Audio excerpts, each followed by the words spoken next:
दास ने क्या सत्संग सुनाया था कि भी हम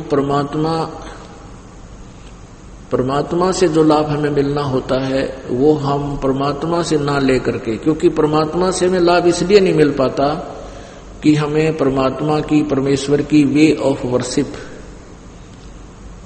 परमात्मा की जो साधना है, पूजा की विधि शास्त्र अनुसार प्राप्त नहीं होती, पूर्ण संत नहीं मिलता।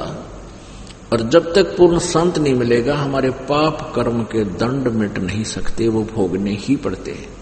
अब इंसान निकलता है भगवान के लिए, जब तक उसके सुख चलते हैं, उसके पुण्य चलते हैं, तब तक तो सुख है, और फिर एकदम वो पुण्यों का, पापों का दौर शुरू हो जाता है, फिर कैर पे कैर टूटने लग जाते हैं।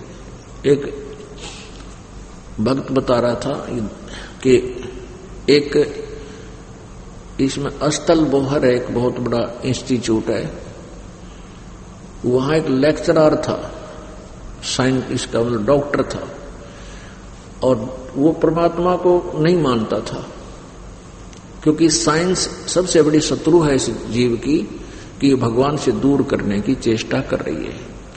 लेकिन ये साइंटिस्ट अज्ञान, अध्यात्म ज्ञान से अपरिचित होने के कारण ऐसी उवाबाई बोल देते हैं कि भगवान कहाँ है, हमने ये कर दिया, हमने ये ढूंढ लिया। ये पदार्थ परमात्मा ने दिए हैं, उनके ऊपर अन्वेषण की है, वो भी गॉड गिवन माइंड है इनको, ये भूल रहे इस बात का।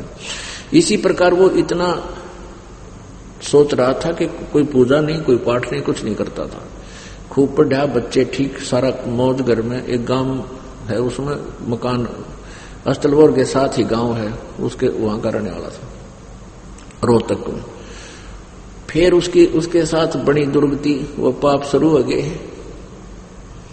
अपने आप टेलीविजन में आग लग जा, लड़की मेंटल, लड़का मेंटल, पत्नी का गड़बड़, आप भी बस फिर 24 घंटे की चिंता में आप भी मेंटल, और नौकरी से डिसमिस। ऐसी दुर्गति होगी। तो पुण्यात्माओं, जब तक इस प्राणी के सुख चलते हैं तब तक ये सातवें आसमान पर घूम रहा होता है,